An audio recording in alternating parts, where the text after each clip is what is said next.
The ache in my hands was my constant companion, a dull throb that echoed the one in my heart as I watched my son, Mark, stride through my kitchen like a man surveying a piece of property he couldn't wait to unload. He ran a finger along the countertop, his lip curling slightly at the faint layer of flour from the cinnamon rolls I'd tried and failed to make for him. "Still baking, Mom?" he said, and his voice wasn't warm with nostalgia, but cold with condescension. "At your age, you should be resting." I wanted to tell him that resting felt too much like waiting to die, that the scent of cinnamon and yeast was a thread connecting me to my own mother, to all the years I'd spent in this very kitchen, feeding him, his father, building a life. But the words stuck in my throat, a tangled knot of love and hurt. He was all I had left since his father, my Robert, passed 5 years ago. The cancer took Robert slowly, lovingly, with me holding his hand every single second. It never occurred to me that the same devotion could be seen as a burden by my own child. He didn't even sit down, just leaned against the fridge, the one still covered in faded photographs of him as a gap-toothed little boy, and got straight to the point. "Look, Eleanor, we need to talk about this house." He never called me Mom anymore. It was always Eleanor, a name that sounded like a business transaction on his lips. "The stairs are a death trap. This whole place is a money pit. You can't manage it." I clutched the edge of the sink, the cool porcelain a relief against my aching joints. "I manage just fine, Mark. Mrs. Henderson from next door helps with the groceries, and I've lived here 42 years. This is my home." He let out a short, humorless laugh. "It's a millstone, and we both know it. I've found a place for you, Shady Oaks. It's a good facility. They'll take care of you there." Shady Oaks. The name alone sounded like a final surrender. I'd driven past it once, a long, low, beige building that looked more like a storage unit for people than a home. Tears welled in my eyes, hot and shameful. "Mark, please, don't do this. This is where your father and this is where all my memories are." He pushed off the fridge, and his face, the face I'd kissed 1,000 times when he had a fever or a scraped knee, was a mask of cold impatience. "Memories don't pay the property taxes, Mom. And frankly, I'm not spending the best years of my life worrying about you falling down these stairs. I have my own life, my own future to think about." That's when the real blow came. He straightened his tie, the one I'd bought him for his last birthday, and he looked me dead in the eye. "I'll get you out of my life. The nursing home will do it," he boasted. The words hung in the air between us, sucking all the oxygen out of the room. They were so cruel, so calculated, that for a moment I thought I might physically collapse. My own son. The baby I rocked to sleep. The boy I taught to ride a bike. The man I'd mortgaged this very house to put through college. He saw me as an obstacle to his future, a problem to be solved by a place called Shady Oaks. A strange calm settled over me then, a stillness born of absolute devastation. The last fragile thread of hope I'd been clinging to, the hope that the little boy I loved was still in there somewhere, finally snapped. I didn't cry. I didn't beg. I just looked at him, at this stranger in my son's skin, and I saw the path forward with a terrifying clarity. "All right, Mark," I said, my voice surprisingly steady, "if that's what you want." A look of triumphant relief flashed across his face. He thought he'd won. He thought I was finally being sensible. He had no idea that his words had just unlocked a box I'd sworn to Robert I would never, ever open. "I'll start the paperwork," he said, already pulling out his phone, already moving on. He gave me a perfunctory pat on the shoulder on his way out, a gesture so empty it felt like a brand. I stood in the silence of my kitchen, the ghost of Robert's laughter mixing with the echo of Mark's cruelty, and I knew what I had to do. It was time to read the letter. The house felt different after he left, the silence no longer peaceful but heavy with the weight of his betrayal.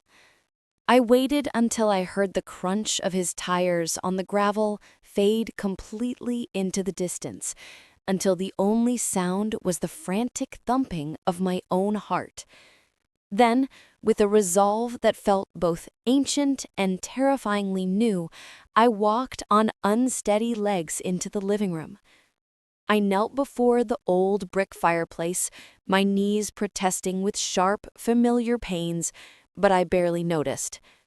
My fingers traced the mortar around the third brick from the left, the one that was just a shade darker than the others, the one Robert had shown me with a solemnity usually reserved for a church. "For a real rainy day, Ellie," he'd whispered, his carpenter's hands covering mine as he taught me how to gently pry it loose. I hadn't touched it since the day he died. I thought the rainy day would be medical bills, a new roof, something we could face together, even in his absence. I never imagined it would be this. The brick gave way with a soft scrape, and inside the dark, dusty cavity lay a single sealed manila envelope, thick with its contents. My name was written on the front in Robert's strong, sloping script. "For my Eleanor." Just seeing his handwriting again, after all these years, sent a fresh wave of grief and love so powerful through me, I had to sit back on the hearth and catch my breath. I carried it to his old armchair, the one that still held the faint, comforting scent of his pipe tobacco, and I broke the seal with a trembling thumb.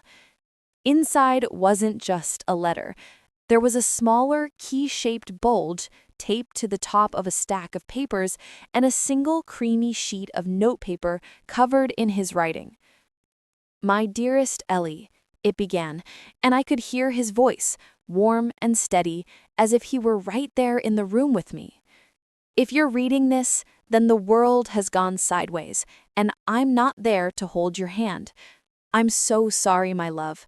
I need you to be brave now, braver than you've ever had to be." The tears came then, hot and silent, blurring the ink.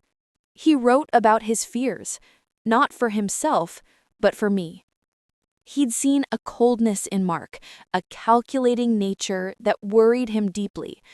"A man who sees love as a transaction is a dangerous man," he wrote, and the prescience of it stole my breath. He told me he'd never trusted Mark to look after me, not in the way that mattered. And so, he'd made other plans. The key was for a safety deposit box at First National downtown. The papers were a copy of a revised will and a trust, documents I never knew existed, drawn up secretly a year before he passed. Our simple, joint will, the one we'd made together and that Mark knew about, left everything to me and then to him. It was straightforward. This new will, however, was something else entirely. As my eyes scanned the legalese, my heart began to pound a wild, frantic rhythm against my ribs.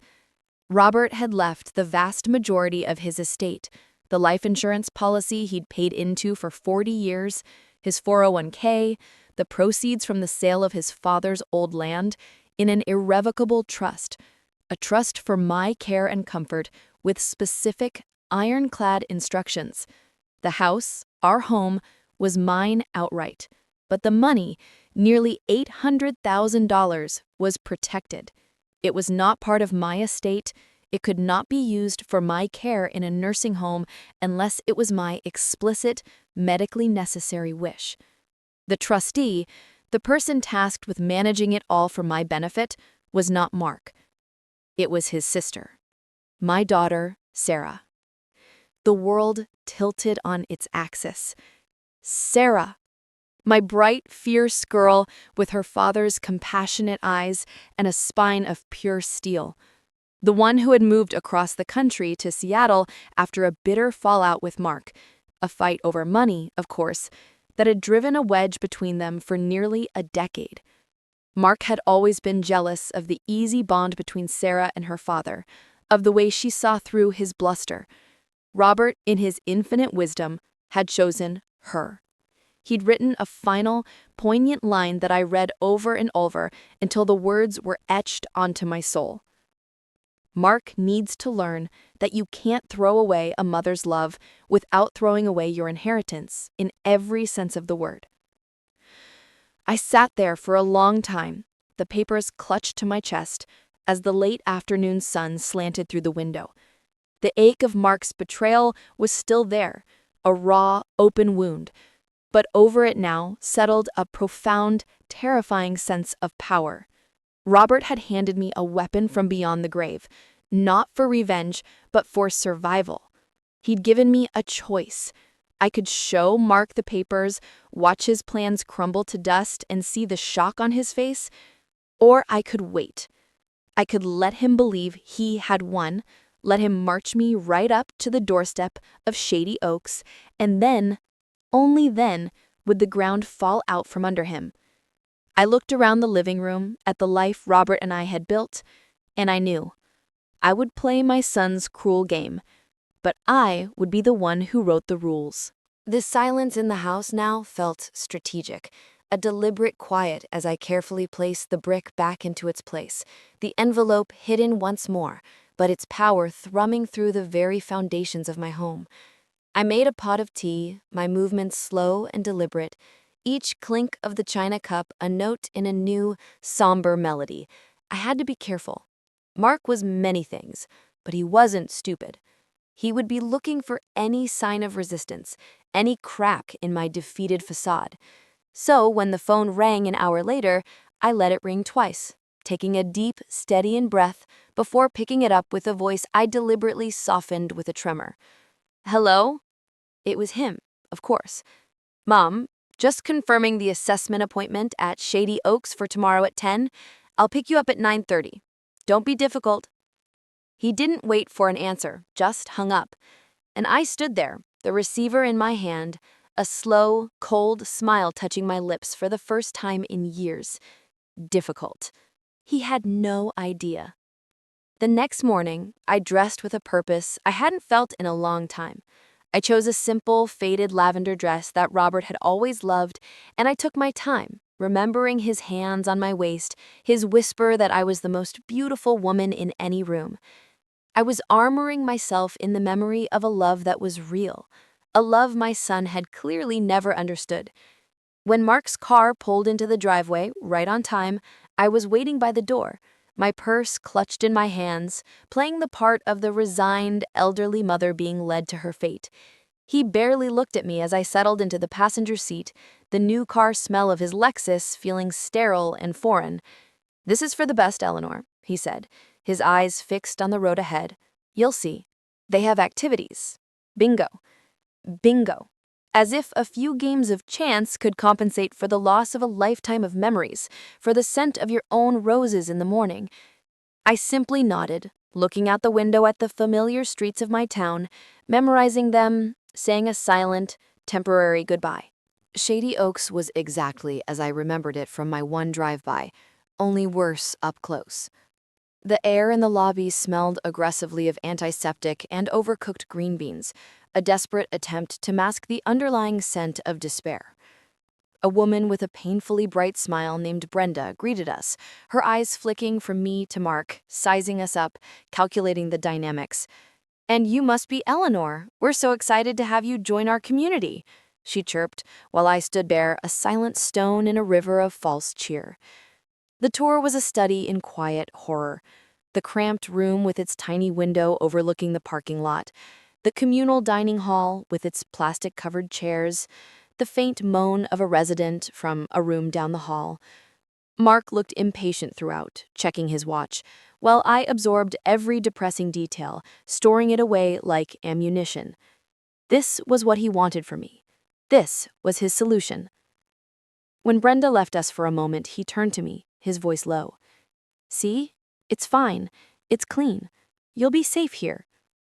I looked at him, my son, and I saw not a flicker of doubt, not a shred of guilt, only the impatient gleam of a man closing a deal. And in that moment, any last lingering hesitation I had about my course of action vanished. "Yes, Mark," I whispered, looking down at my hands. It's fine. We drove home in a silence thicker than the one on the way there. He was already mentally moving on. I could feel it. He dropped me off with a curt, "I'll call you about the movers." And then he was gone, a cloud of dust in his wake. I stood alone in my driveway, the key to my house feeling like a talisman in my hand. I walked inside, the familiar comfort of my home wrapping around me like a shield. I went straight to the phone, my heart hammering against my ribs. It was time. I dialed the number I still knew by heart, the one for Seattle. It rang 3 times, and then, a voice so like her father's it made my breath catch. "Hello?" "Sarah," I said, my own voice cracking with the weight of everything. "It's Mom. Honey, I need your help." There was a beat of stunned silence on the other end of the line, a silence filled with 10 years of distance and unspoken hurt. And then her voice, fierce and protective, and so full of love it nearly broke me. "Mom, what's wrong? What's happened?" And I began to tell her. I told her about the nursing home, about Mark's words, about the boast that had shattered my world. And then, with a deep, steadying breath, I told her about the brick in the fireplace and the envelope and the trust. The silence from her end was absolute, a listening, shocked silence. When she finished, her response was immediate, laced with a fury I knew was not for me. "That selfish bastard," she whispered, the words sharp and clear across 2,000 miles. "Mom, don't you sign a single thing. Don't you pack a single box. I'm booking a flight. I'll be there tomorrow." The 24 hours between that phone call and Sarah's arrival were the longest of my life. A strange limbo where the walls of my home felt both like a fortress and a cage. I moved through the familiar rooms, touching the spine of a book Robert loved, straightening a picture of the 3 of us from a long-ago beach vacation. Sarah perched on her father's shoulders, Mark scowling just outside the frame. The evidence had been there all along, hadn't it? The subtle fissures in our family portrait that I'd spent a lifetime papering over with excuses and a mother's desperate hope. I didn't sleep. I sat in Robert's chair, the manila envelope on my lap, and I planned. I rehearsed the words I would say, not just to Mark, but to Sarah. I needed her to understand this wasn't about vengeance. It was about justice, a final, posthumous lesson from her father on the true currency of love. The doorbell rang just past noon the next day, and when I opened it, there she was, my Sarah. Her hair was shorter, a few strands of silver woven through the chestnut brown, but her eyes, Robert's eyes, held the same fiery, unwavering love. We didn't speak. We just fell into each other's arms right there on the porch, 10 years of distance collapsing in a single, shuddering embrace. She held me tight, and I felt the iron in her, the strength she'd inherited from him. "Oh, Mom," she breathed into my hair, her voice thick with tears. "I'm so sorry. I'm so sorry I wasn't here." We talked for hours, curled up on the sofa with cups of tea that grew cold and forgotten. I showed her the letter, the will, the trust documents. Her hands trembled as she held them, her eyes scanning her father's handwriting. "He knew," she whispered, a tear splashing onto the creamy paper. "He always saw it. I tried to tell you after Dad died, when Mark started in on the financial planning." She trailed off, the old hurt resurfacing. I reached for her hand. "I know, baby. I didn't want to see it. He was my son. I thought love could fix anything." She squeezed my hand, her gaze hard and clear. "It can't fix this, Mom. This is who he is. And Dad built a fortress around you." Just then, as if summoned by our conversation, my phone buzzed on the coffee table. Mark's name flashed on the screen. Sarah and I exchanged a look, a silent, grim understanding passing between us. I picked it up, switching it to speakerphone. "Hello, Mark?" His voice was brisk, all business. "Eleanor, the movers are scheduled for a week from Friday. I need you to start packing, just the essentials and sentimental items. The rest we can sell." I took a slow breath, my eyes locked with Sarah's. "I'm not sure that's necessary, Mark." There was a short, irritated silence on the other end. "What are you talking about? We discussed this. It's decided." Sarah's jaw tightened, and she gave me a small, firm nod. This was it. "Plans change, son," I said, my voice steady, laced with a new authority that surprised even me. "Why don't you come over? There's something we need to discuss. And, Mark, come alone."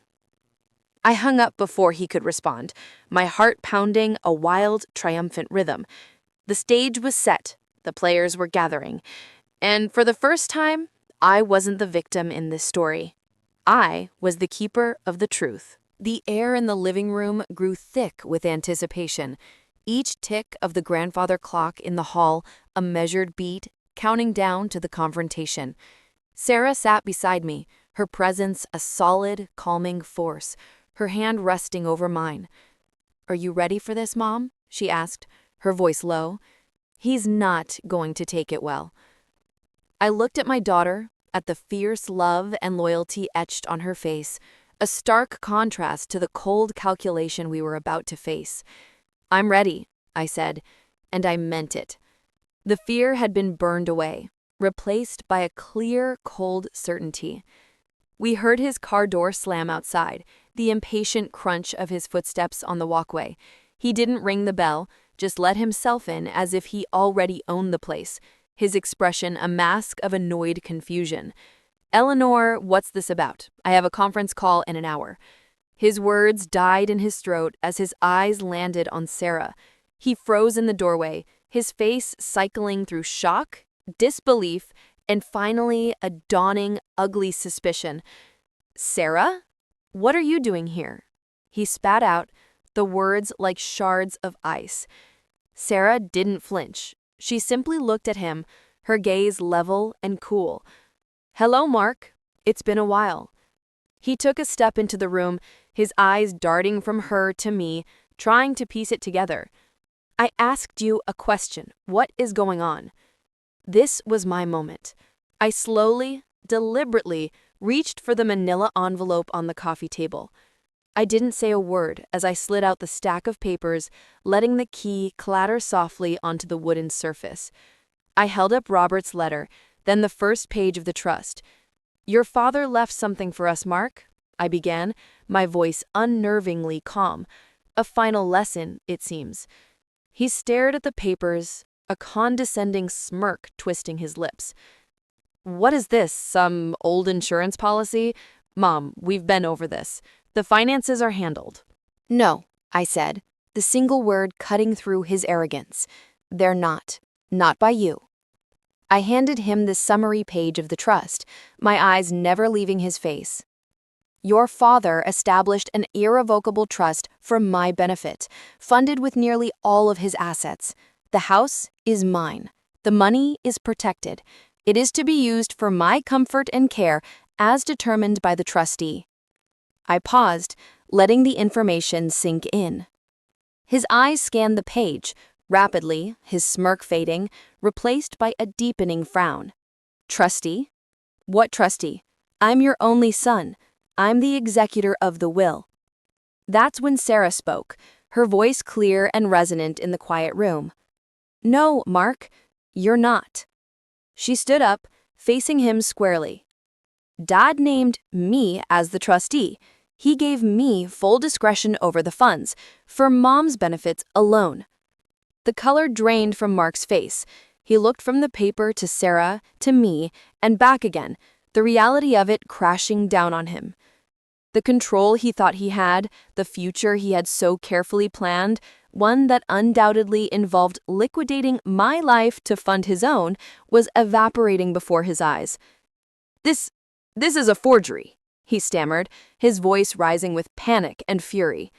"This is illegal. You can't do this." But the dated, notarized signatures stared back at him, a testament to his father's foresight. He had been outmaneuvered from beyond the grave, and the shock of it was a physical blow.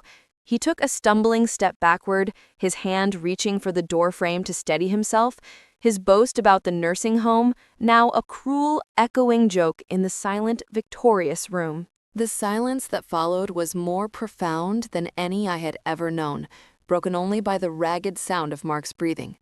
He stared at the papers in his hand as if they were written in a language he couldn't comprehend, his face a sickly ashen gray. The arrogant, confident man who had strutted through my kitchen just days before was gone, replaced by a boy who had just had his favorite toy snatched away. He can't do this," he finally whispered, but the conviction was gone, replaced by a hollow, bewildered defeat. "He can, and he did," Sarah said, her voice not unkind, but firm with the weight of legal and moral authority. "It's all legal, Mark, ironclad. Dad saw a lawyer in the city, one you didn't know. He thought of everything." Mark's eyes snapped up to me, and for a fleeting second I saw something raw and wounded in their depths, the little boy who craved his father's approval but never quite knew how to earn it. But it was quickly swallowed by a surge of pure, unadulterated rage. "You," he seethed, taking a step toward me, his finger jabbing in my direction. "You knew about this? You let me make plans? You let me think—" His voice cracked, and the sound was strangely pathetic. "I didn't know, Mark," I said, "and it was the truth. Not until after you told me you were putting me in a home. Your father's letter was for a rainy day. I suppose you could say you brought the storm." The metaphor hung in the air between us, heavy and damning. He looked like he'd been physically struck. All his life, he had viewed emotion as a weakness, and now he was drowning in a sea of it. Betrayal, humiliation, a furious, helpless anger. He crumpled the edge of the trust document in his fist, his knuckles white. "So what now?" he spat, his gaze darting between Sarah and me like a cornered animal. "The two of you just live here happily ever after with my inheritance?" Sarah took a step forward, placing herself slightly in front of me, a protective gesture that made my heart swell. "It was never your inheritance, Mark. It was Dad's money to take care of Mom, and that's exactly what I'm going to do. We're going to hire a live-in aide, someone to help with the things that are difficult. We're going to make this house safe and comfortable for her for as long as she wants to be here. That's what the trust is for." She paused, letting the plan, the reality of his exclusion, sink in. "Your share, what little there is in the old will, is yours. But this," she gestured to the papers in his hand, "this is for Mom. You have no say in it."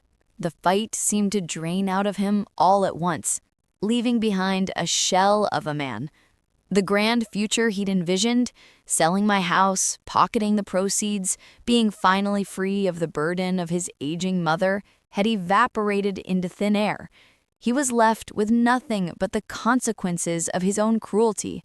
He dropped the crumpled paper onto the floor as if it had burned him. He didn't look at me again. Without another word, he turned and walked out of the house, closing the door behind him with a soft, final click that was more devastating than any slam could have been. I listened to the sound of his car starting, the engine roaring to life with a frustrated violence before he sped away. And then it was just Sarah and me, standing in the quiet aftermath of the earthquake. I sank back into Robert's chair, my legs suddenly unable to hold me. The victory felt hollow, tinged with a grief so profound it was a physical ache. I had won. I had saved my home. But in the process, I had lost my son forever. Sarah came and knelt beside me, taking my hands in hers. "He made his choice, Mom," she said softly, her eyes brimming with tears, "for me, for him, for all of us. A long time ago. Now we make ours." And I knew she was right. We were choosing life. We were choosing love. We were choosing each other, just as Robert had known we would. The days that followed were a strange, bittersweet blur, a quiet revolution within the walls of my home.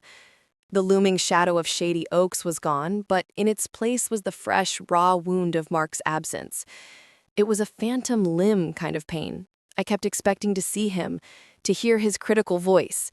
And the silence where he should have been was a constant, aching reminder of what I had ultimately lost. But Sarah, my fierce, beautiful Sarah, she wouldn't let me dwell in the grief. She moved into the guest room, the one that had been hers as a teenager, and she filled the house with a new, vibrant energy. The first thing she did was call a local contractor, a kind-eyed man named Frank, who remembered Robert from the hardware store. Together they walked through the house, and I listened as Sarah laid out the plans. Not just repairs, but transformations. A graceful wooden ramp to be built alongside the front porch steps. Grab bars to be installed in the bathroom, not as ugly medical necessities, but as sleek, brushed nickel supports that looked like part of the design. "We're not making it a hospital, Frank," she said, her voice firm. "We're making it a fortress for a queen." And when he smiled and nodded, I felt a lump form in my throat. This was care. This was love. It wasn't about disposal, it was about preservation. We spent our evenings going through old photo albums, the heavy, leather-bound ones that smelled of dust and time. We laughed until we cried at pictures of Robert attempting to assemble a bicycle on Christmas Eve, his brow furrowed in comic despair. We cried until we laughed at pictures of Sarah's disastrous first haircut, a lopsided bob she'd given herself. And carefully, tenderly, we began to talk about Mark. Not the man he became, but the boy he was. The little boy who used to hide frogs in his pockets, who cried when the neighbor's cat had kittens and we couldn't keep one, who once spent his entire allowance on a single, slightly wilted rose for me because I'd had a bad day. "He loved you, Mom," Sarah said one night, her voice soft in the lamplight. In his own twisted way, I think he still does. He doesn't know how to love without wanting to own the person. Dad saw that. He saw that Mark saw people as assets and liabilities. It was the truest, most painful thing anyone had ever said about my son. He didn't know how to love. He only knew how to possess. And when I could no longer be an asset he could control, I became a liability he was desperate to offload. Understanding it didn't lessen the hurt, but it wrapped a context around it, making the aches somehow more bearable. A week after the confrontation, a large, flat cardboard box arrived on the porch. Sarah carried it in with a mischievous smile. "A housewarming gift," she announced. Inside was a beautiful young magnolia tree, its roots carefully bundled. "I thought we could plant it," she said. "Out front. A new beginning." So that afternoon, Frank helped us dig a hole in the soft earth near the porch, right where the morning sun would hit it. I sat in a lawn chair, my hands directing the operation, while Sarah and Frank placed the tree in the ground, patting the soil firm around its base. As I watched my daughter, her hands dirty with the rich, dark earth, gently watering the new life we had just planted, a profound sense of peace settled over me. This was the payoff Robert had engineered. Not a financial windfall, not a victory over a cruel son, but this moment right here. The sun on my face, the smell of turned soil, the sound of my daughter's laughter, and the knowledge that I was and would always be home. The magnolia would grow, its branches stretching toward the sky, its roots sinking deep into the same ground that held my memories. It would bloom year after year, a living testament to a love that refused to be thrown away. A beautiful, silent rebuke to the boast that had tried to tear my world apart. The seasons turned, as they always do. And with them, the sharp, jagged edges of the pain began to soften, worn smoothed by the gentle, consistent rhythm of a life rebuilt.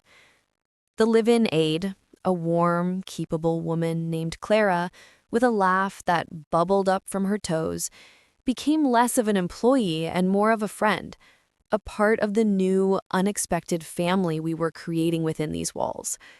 She helped me with the physical tasks that had become difficult, But more importantly, she played a mean game of rummy and had a bottomless supply of stories about her own large, chaotic family. The house itself felt rejuvenated. The new ramp and grab bars, not scars of my decline, but testaments to a collective decision that my life here was valuable, worth investing in.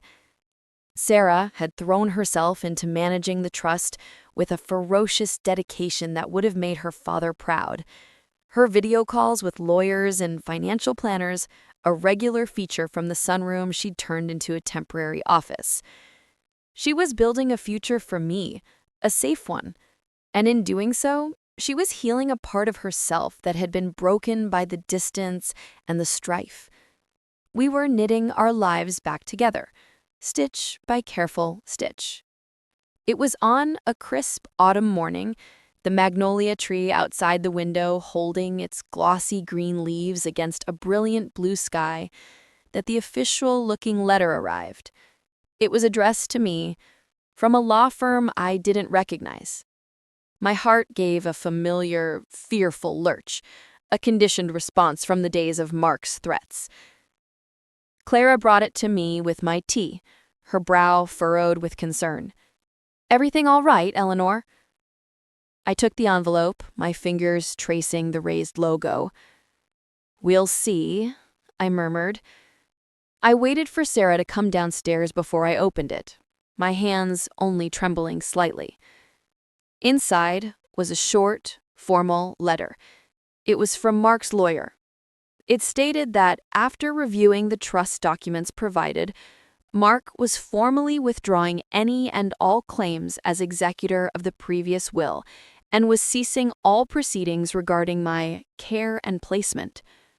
It was a surrender, a cold, legal, and utterly final severance. There was no personal note, no apology, no request for contact. It was just over. I handed the letter to Sarah, who read it quickly, her lips pressed into a thin line. She looked at me, her eyes searching mine for my reaction. "Well," she said softly, setting the paper down on the kitchen table. "That's that, I suppose." I thought I would feel a fresh wave of grief, but instead I felt something else entirely. A quiet, definitive closure. The door he had slammed shut was now being legally bolted from the other side. There would be no dramatic reconciliation, no deathbed forgiveness scene. This was the reality. My son had chosen a path that led away from me, and this letter was him confirming he had no intention of turning back. I looked out the window at the magnolia tree, its branches sturdy and strong. Robert's plan had worked perfectly. It had protected me, yes, but it had also given Mark a choice. He could have chosen to be humble. He could have chosen to be sorry. He could have chosen to be a son. Instead, he had chosen his pride. He had chosen to walk away. And in the quiet of that sun-drenched kitchen, with my daughter beside me and the ghost of my husband's love woven into the very fabric of the house, I found the strength to finally, truly let him go. The battle was over. The silence he left behind was no longer a wound. It was simply an empty space, a room in my heart I would no longer try to furnish with hope for a man who did not exist anymore. The finality of that letter settled over the house not as a shroud, but as a liberation. It was the last loose thread snipped, the last boast gently ushered out. With the legal threat gone, a new, lighter energy took hold. Sarah's stay, which had begun as a crisis intervention, slowly evolved into something else, a rediscovery. We began to do the things we'd always talked about, but never made time for. We started a small, raised vegetable garden in the backyard, my hands guiding hers as she pushed seeds into the dark soil, just as I had when she was a little girl. We dug out my old recipe box, the index cards stained and softened with age, and we baked together. We made Robert's favorite oatmeal cookies, the kitchen filling with the scent of cinnamon and brown sugar, and for the first time, the memory brought more joy than pain. Clara would often join us. her rolling pin moving with a confident rhythm, and the three of us would sit at the old oak table, drinking tea and eating warm cookies, talking about everything and nothing. It was a sisterhood, a matriarchy, a sanctuary built on the ashes of betrayal. It was during one of these baking afternoons that Sarah brought up the future. "Mom," she began, dusting flour from her hands, "I've been thinking. The trust is healthy. It's more than enough to take care of you here with Clara's help for a very long time." She paused, choosing her words carefully. "My job in Seattle, I can do most of it remotely. I've already spoken to them. I was thinking, what if I stayed? Not just for a crisis, but for good. I could convert the sunroom into a proper office. This house is big enough for all of us." She looked at me, her eyes hopeful but uncertain, afraid that I might see it as pity, but I saw it for what it was: love. A choice. The exact opposite of the choice her brother had made. Tears pricked my eyes, but they were tears of pure, unadulterated gratitude. "This is your home, Sarah," I said, my voice thick with emotion. "It always has been. I can't think of anything I'd love more." Her face broke into a radiant smile, and in that moment she looked so much like her father it took my breath away. Robert hadn't just left me a financial plan, he had left me a lifeline, a second chance at a full life, surrounded by love. The decision made, the house seemed to sigh with contentment. Sarah's things arrived from Seattle, boxes of books and art, and the small personal treasures of a life lived. We cleared out the sunroom together, packing away old knickknacks to make space for her modern standing desk and her large computer monitors. It was no longer just my house or Robert's house. It was ours. A new chapter was beginning, not one I had ever envisioned for my golden years, but one that was richer and more deeply fulfilling than I could have imagined. One evening, as we sat on the porch, watching the fireflies dance over the lawn, the newly planted magnolia a dark silhouette against the twilight sky, Sarah reached over and took my hand. "He tried to take all of this from you," she said quietly, her gaze sweeping over the home, the garden, the peaceful evening. I squeezed her hand, the ache for Mark a distant, familiar hum, like an old injury that acts up before the rain. "No, honey," I corrected her softly, the truth of it crystal clear to me now. He only succeeded in taking himself from it. And as the stars began to prick the darkening canvas of the sky, I knew with a certainty that settled deep in my bones that I was and would always be immeasurably rich. The transformation of the sunroom was a metaphor for our new lives. We cleared out the old, dusty remnants of a past that no longer served us, making space for light, for work, for the future. Watching Sarah unpack her books, her favorite blue mug, a framed photograph of her and her father fishing, filled the house with a sense of rightness, of a circle closing. Clara, who had a nephew who was a whiz with computers, helped him set up Sarah's home office. The wires and cables tamed into a sleek, efficient system. The house hummed with a new purpose. My role shifted too. I was no longer just the recipient of care, but a consultant, a curator of family history. Sarah would emerge from her sunroom office after a long call, and I'd have a cup of tea waiting, and we'd talk about her work, about my day, about the novel we were both reading for our makeshift two-person book club. It was a partnership.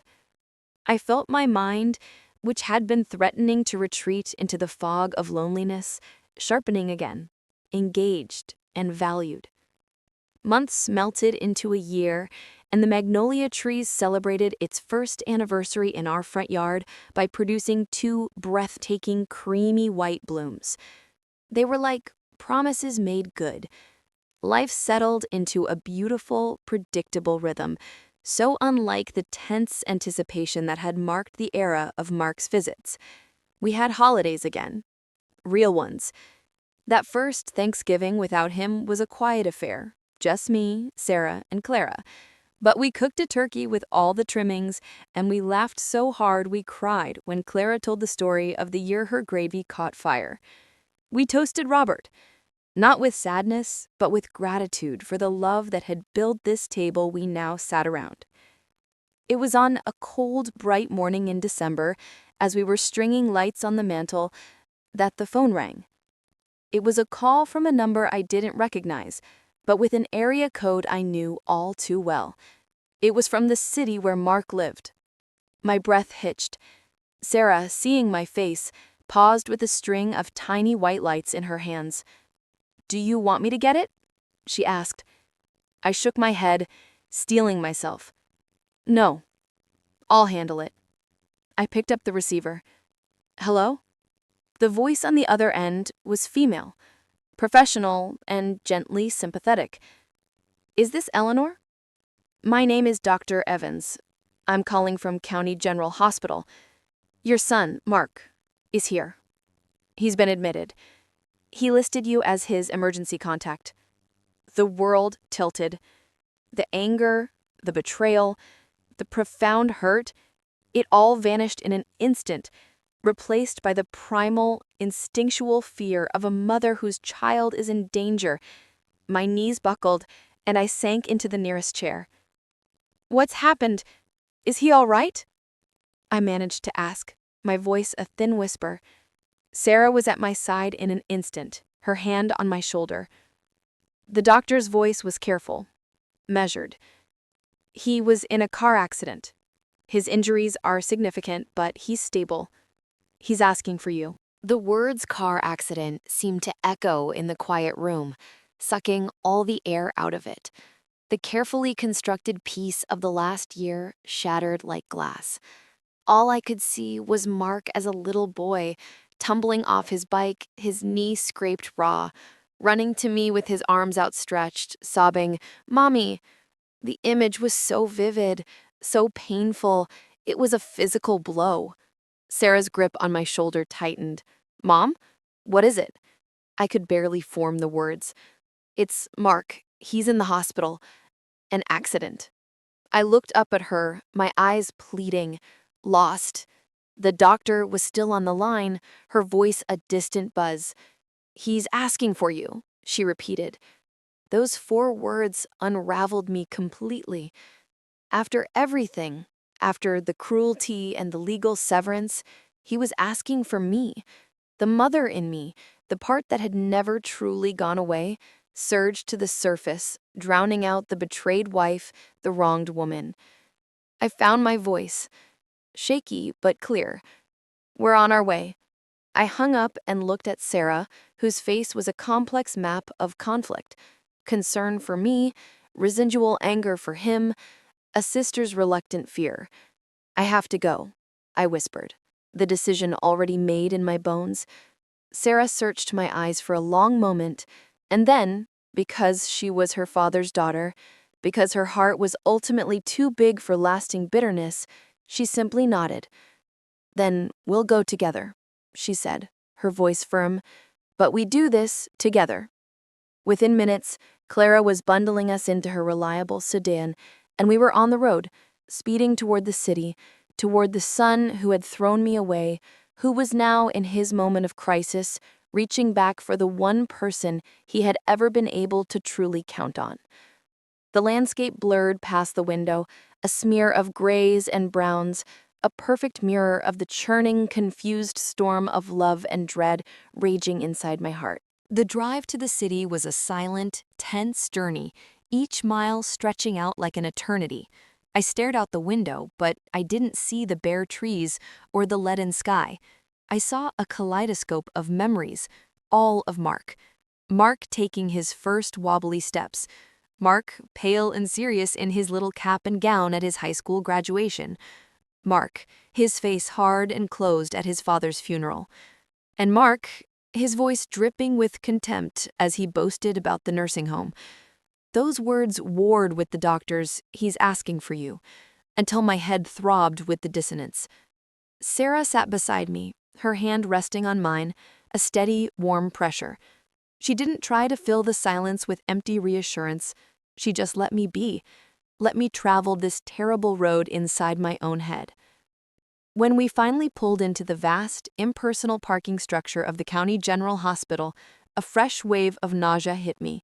The smell of antiseptic and despair was the same as Shady Oaks, a scent that now seemed to haunt my life. My legs felt like water as we walked through the automatic doors, my heart hammering against my ribs like a trapped bird. We found our way to the ICU, a place of hushed voices and beeping monitors, a landscape of quiet crisis. The nurse at the station directed us to room 314. I paused outside the door, my hand on the cold metal frame, gathering a courage I didn't know I possessed. I took a deep breath, pushed the door open, and stepped inside. The sight of him stopped me dead. My son, my strong, arrogant son, was laid out in the hospital bed, dwarfed by wires and tubes and blinking machines. One side of his face was a swollen, bruised mosaic of purples and blues. His right arm was in a cast, suspended in a sling. His eyes were closed, his breathing a shallow, rhythmic rasp. He looked young again and terrifyingly vulnerable. All the anger, all the hurt, it all just melted away, leaving behind a raw, aching love so powerful it felt like a new kind of pain. I moved to the side of the bed on trembling legs, my shadow falling over him. His eyes fluttered open. They were hazy with painkillers, but when they focused on me, a single, clear tear escaped and traced a path through the bruising on his cheek. "Mom," he breathed, the word a cracked, broken thing. It was the first time he'd called me that in years. I reached out, my own tears falling freely now, and I took his left hand, the one without the IV, in both of mine. It was cold. "I'm here, Mark," I whispered, my voice thick with a love that had survived everything. "Mom's here." He closed his eyes again, a shudder going through him, and he held on to my hand as if it were the only thing keeping him from being swept away. In that sterile, beeping room, with Sarah, a silent, supportive presence by the door, the war between us was over. A new, more complicated journey had just begun. The world shrank to the space around that hospital bed.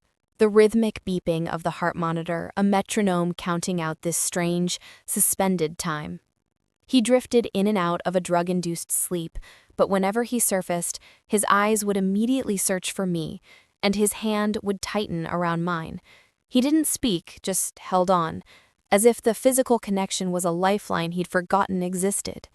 I sat there, my body aching from the stiff chair, but I wouldn't have moved for anything in the world. Sarah eventually brought me a cup of bitter hospital coffee and quietly spoke with the nurses, gathering facts. The accident had been his fault, they said. He'd run a red light, distracted, T-boning a delivery truck. He had a broken arm, 3 broken ribs, a concussion, and a spleen they'd had to remove.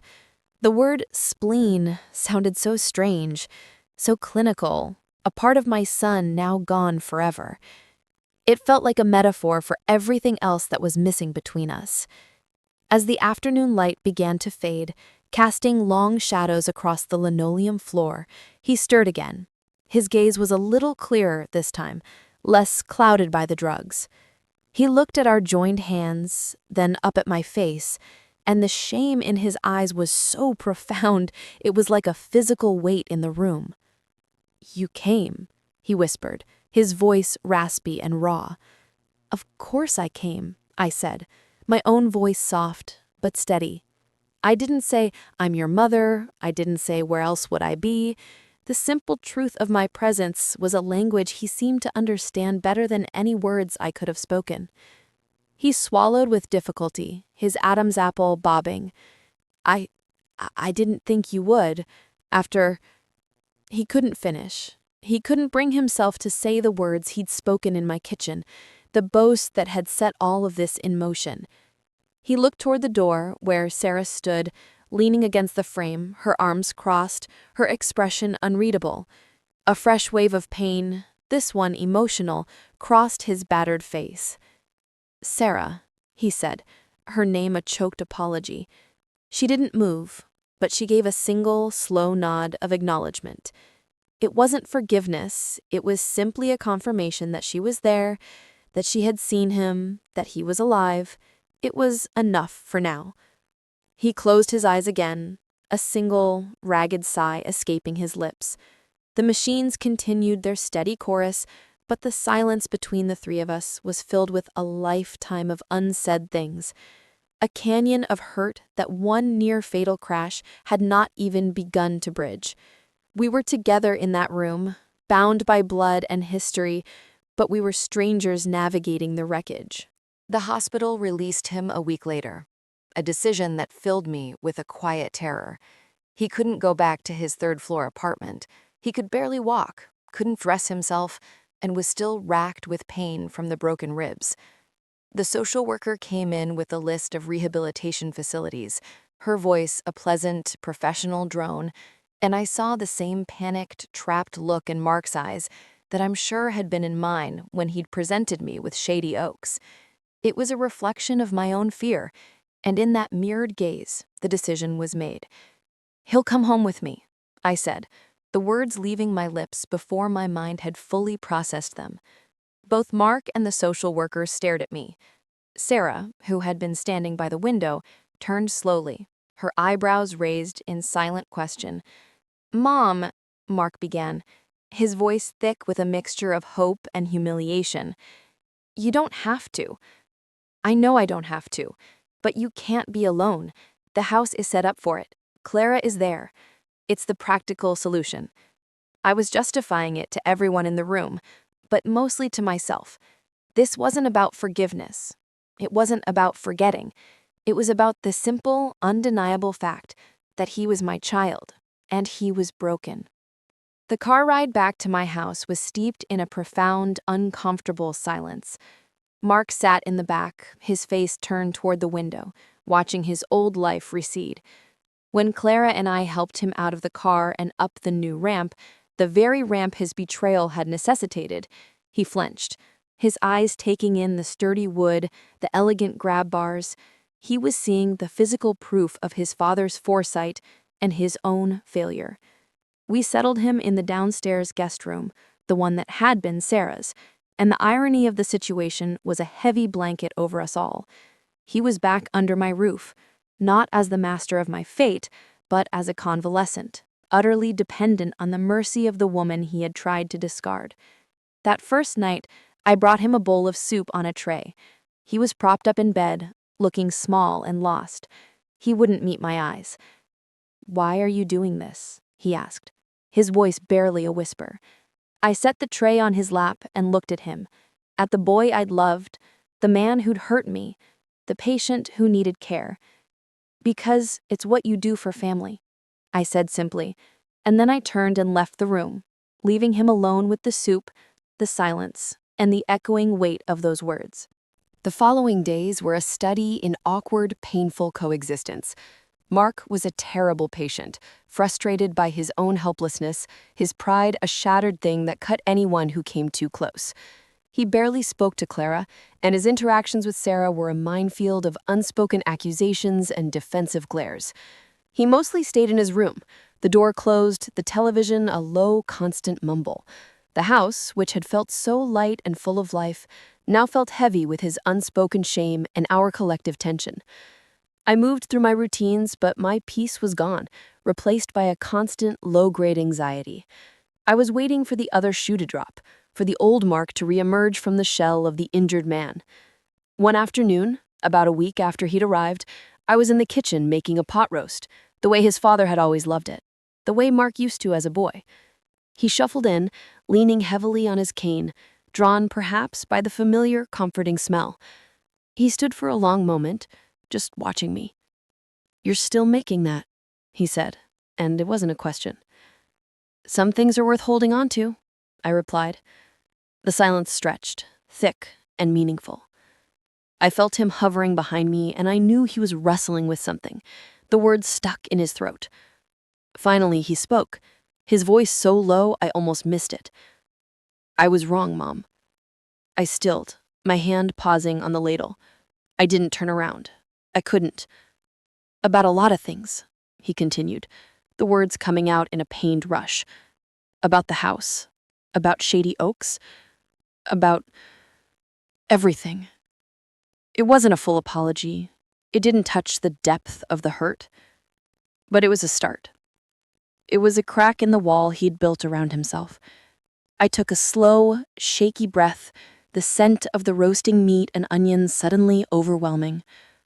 "I know, Mark," I said softly, still facing the stove, tears welling in my eyes. "I know."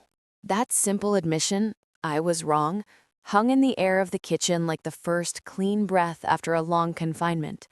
It didn't fix anything, not really, but it shifted the foundation of our new, strained reality. He didn't say anything else, just stood there for another moment before shuffling back to his room, the sound of his cane a soft, rhythmic tap down the hall. I leaned against the counter, the weight of his words and the decades of silence they broke pressing down on me. Later, at dinner, he didn't retreat to his room. He joined us at the table, a small, monumental act. The meal was quiet, but the silence was different now, less hostile, more contemplative. Sarah watched him carefully, her guard still up, but she passed him the mashed potatoes without him having to ask. Clara made a gentle joke about the physical therapist who was coming the next day. And for the first time, the corner of Mark's mouth twitched in something that wasn't a scowl. It was a fragile, nascent thing, this new dynamic, and we all handled it with the cautious delicacy of bomb disposal experts. After dinner, he didn't immediately disappear.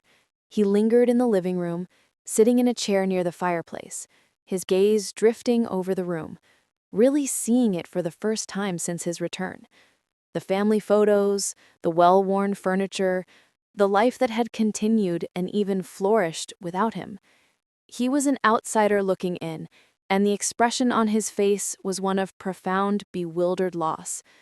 He was finally beginning to understand the cost of the choices he had made, not in financial terms, but in the currency of belonging. The house was full, but he was only just starting to find his way back inside. The physical therapist, a relentlessly cheerful woman named Maria, became a regular fixture in our home. Her arrival each morning heralded by a brisk knock and a loud, "Good morning, Team Mark." She worked him hard, putting him through exercises that left him pale and sweating, his jaw clenched against the pain. At first, he resisted with a surly silence, but Maria was impervious to his moods. She challenged him, praised his small victories, and slowly, incrementally, his body began to heal. And as his body grew stronger, so did his presence in the house. He started spending more time out of his room, sitting in the living room with a book, or even venturing out onto the porch to watch the world go by. The tension, while not gone, began to mellow into a kind of wary truce. He and Sarah began to talk, not about the past, but about mundane, present things. The news, a movie, the stubborn squirrel that kept trying to raid the bird feeder. Their conversations were stilted and careful, but they were talking. One evening, I was in the kitchen cleaning up after dinner when I heard their voices from the living room. Sarah was telling him about the magnolia tree, about the day we planted it.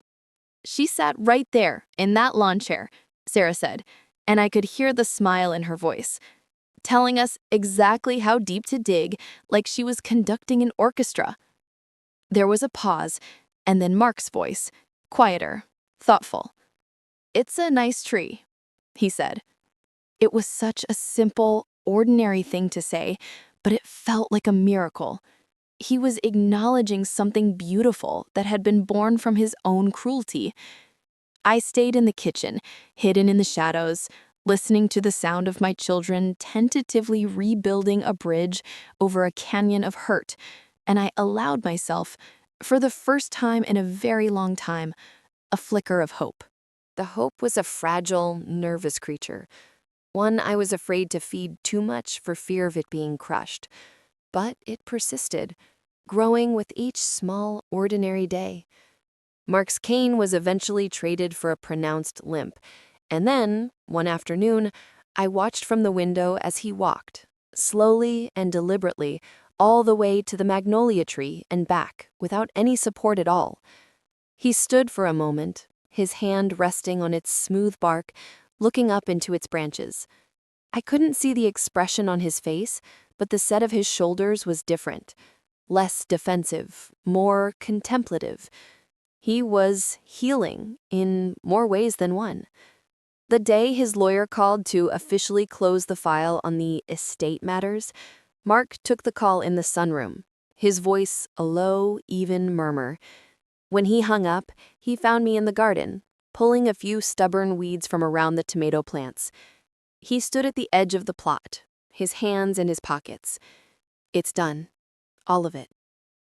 I sat back on my heels, wiping my brow with the back of my glove. I didn't know what to say. Was this goodbye? Was he finally well enough to leave, to return to his old life and forget this strange interlude of forced humility and family? He looked around, at the garden, the house, the tree, and then his gaze settled on me. "The doctor says I can drive again next week," he said, his voice careful. I was thinking I should start looking for a place, an apartment maybe, closer to town. The words should have been a relief, a return to the peaceful life Sarah and I had carved out. But instead, they brought a fresh, surprising ache. The fledgling hope inside me tucked its head under its wing. I simply nodded, unable to trust my voice, and went back to my weeding, the rich, dark soil suddenly feeling like the only solid thing left in a world that was shifting once again. The following week was a quiet countdown, each day marked by the unspoken knowledge that Mark's departure was imminent. He started making phone calls, his voice low and businesslike, scheduling viewings for apartments. The house seemed to hold its breath, the tentative peace we'd built feeling more and more like a temporary ceasefire. Sarah watched him with a complicated mix of emotions. I could see the relief warring with a reluctant, sisterly concern. The day before he was set to start his apartment hunt, a thick envelope arrived for him. He took it to his room and was quiet for a long time. That evening, after a dinner where conversation felt forced and hollow, he didn't retreat. Instead, he asked Clara if she'd mind making a pot of coffee, the good kind she kept for special occasions. We gathered in the living room, the three of us, the way we used to when Robert was alive, and the familiarity of the ritual was both comforting and painful. Mark sat forward, his elbows on his knees, the envelope on the coffee table between us. He looked from Sarah to me, his expression serious, stripped of its usual defensiveness. "I got the final settlement from the insurance company today," he began, his voice low, "for the accident." He paused, swallowing hard. "It's substantial." He looked directly at me, his gaze clear and unwavering. "I've been doing a lot of thinking, sitting in this house, surrounded by everything I almost threw away. I don't want an apartment." He took a deep breath, the words clearly costing him something. "I want to use the money to build something, a proper in-law suite out back, something with its own entrance, its own space, for me." The silence in the room was absolute. He wasn't just talking about architecture, he was talking about a future, a different kind of future, one where he wasn't running away but putting down new roots, right here in the shadow of the magnolia tree. He was asking, not demanding. He was offering, not taking. And in that staggering, quiet moment, I saw not the man who had boasted of putting me in a home, but a man who was finally, humbly, asking to come home. The silence after his words was not empty, but full, thick with the weight of a future being chosen, not forced upon us. I looked at my son, really looked at him, and I saw not the ghost of the cruel stranger, but the man he was trying, so haltingly, to become. The man his father had always hoped was in there, buried under the ambition and the coldness. Sarah was the first to speak, her voice soft with a cautious wonder. "You'd want to live here? Permanently?" Mark met her gaze, and, for the first time in over a decade, there was no competition, no resentment, just a raw honesty. I don't expect anything, Sarah. I know I forfeited any right to this place. But if you'll allow it, if Mom will allow it, I'd like to try. I'd like to be a son, a brother. He turned his eyes back to me, and they were shining with unshed tears. I can't undo what I said. I can't erase what I did. But I can spend the rest of my life making amends for it, if you'll let me. The last of the walls around my heart crumbled then, not in a dramatic collapse, but in a gentle, final yielding. This was the true payoff, the one I never saw coming. Not a legal victory, not a financial windfall, but this, a second chance, offered not by me, but by him. I reached out and took his hand, the one that had once pointed a finger at me in my own kitchen, and I held it tight. Yes, I said, my voice strong and clear, echoing in the quiet room. Yes, you can build your suite, and yes, you can stay. The words were absolution, a benediction, a final, peaceful closing of a long and painful chapter. The story of our family was not ending. It was simply beginning again, on new, more honest ground, its foundation no longer just memory, but mercy, and its future blooming right outside the window, white and resilient, against the darkening sky.